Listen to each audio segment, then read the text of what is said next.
All right, folks, Heather and I are now with Dr. Jay Isaac. He's the primary care provider for Blackburn Primary Care in Gloucester. How are you, Dr. Isaac? I'm well, thank you. How are you, Kory? Thanks for joining us. You're welcome.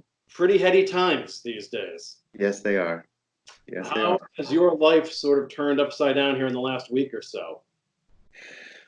Well, um, it's changed for us in the office, and it's also changed at home. Kids are home, everything's closed. We're hunkering down. And in the office, we're sort of hunkering down as well in our own way. Mhm.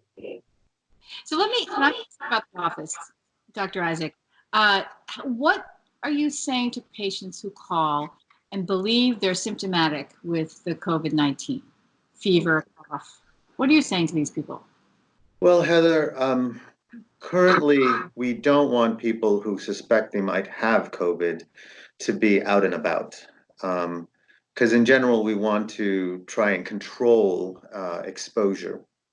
So we try to take care of people over the telephone, stay at home, hydrate, be careful about who's around you. If you have elderly parents, grandparents, try not to spread it. Isolate yourself in a room if you have family. Um, we're not encouraging people to come in. We try to triage to see who may need to come in because they have something else. So if somebody may present with symptoms of diverticulitis, or maybe they have appendicitis, it's very difficult to make that call over the telephone, and we have to examine the patient. So you definitely you're encouraging the patients who may have this fever, coughs, and symptoms to just stay put. How are you feeling about testing? Like, who would you encourage to go out looking for testing? Because once again, that's getting them out into the community. And I'm not sure where the testing is. Is it necessary for them to be tested? Should they just be staying home and trying to deal with themselves, with, just home treatments? Well, preferably, if we could, we would test everybody who had symptoms. Unfortunately, we don't have the capacity.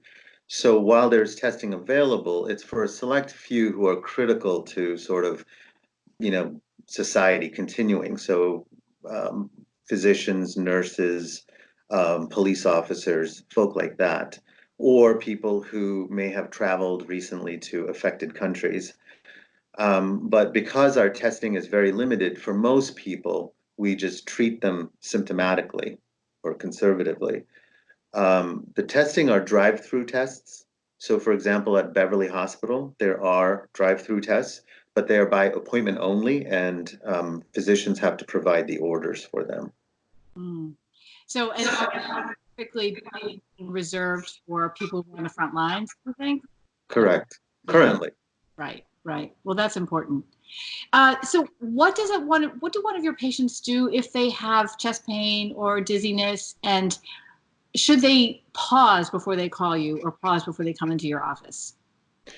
Well, before they come into the office, they should call because we may have somebody in the office who's coming in for something else, who's elderly or sick, meaning with chronic illnesses like diabetes, emphysema, people who, if they get the COVID-19, would become very ill.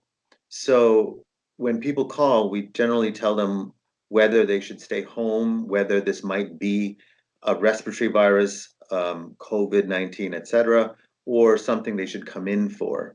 Obviously, we need to triage over the telephone. If it's someone calling about chest pain and it's cardiac, they're having a heart attack, clearly we need to send them to the hospital. If it's something where perhaps a person is having a panic attack or an asthma exacerbation, perhaps we need to have them come in for us to evaluate their lungs.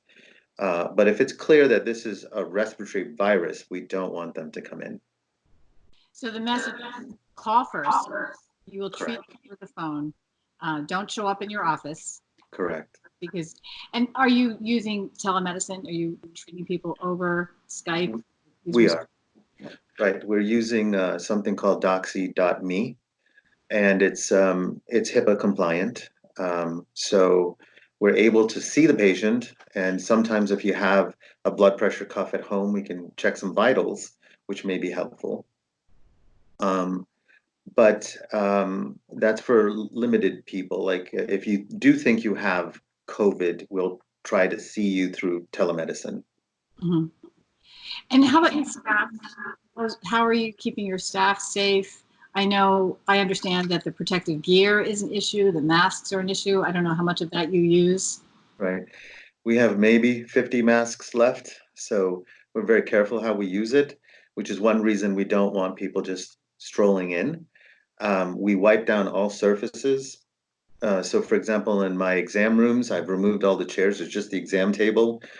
We make the surfaces simple to clean down, removed all the magazines, etc., that people can touch. And generally, we're just ushering people into exam rooms as quickly as we can, so they're not, so no one's milling about in the lobby or the waiting area. And for the staff, we try not to put them right where patients check in, so we move them back a little bit. And if there's staff that's not well, we will send them home. So far, everyone's doing well here. Oh, that's good.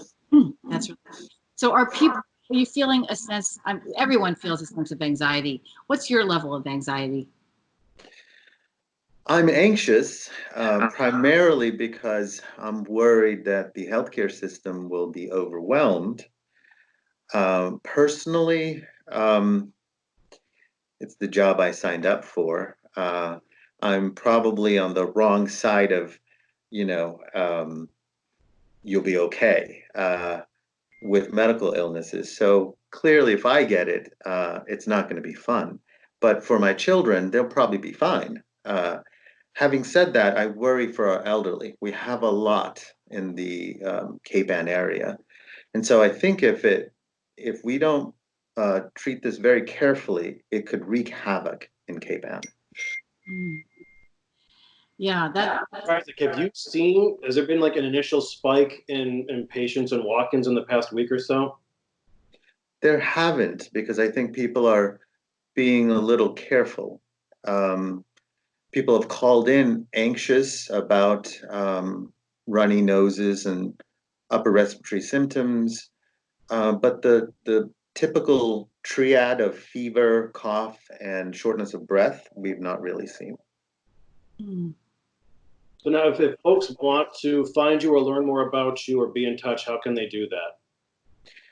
So they can check us on Facebook, Blackburn Primary Care. We have a website at Blackburn Primary Care. They can call the office, 978-282-3698. We also have email for our patients at blackburnprimarycare@gmail.com. So there's multiple ways they can reach us. Well, we really thank you for spending some time with us today. We know you're swamped, but hopefully, if as your schedule permits, we can follow up with you and see how things are going. Sure, certainly. Yeah, we'd love to check in. So thank you very much. Thank you, Heather. Thank you, Kory. Thank you.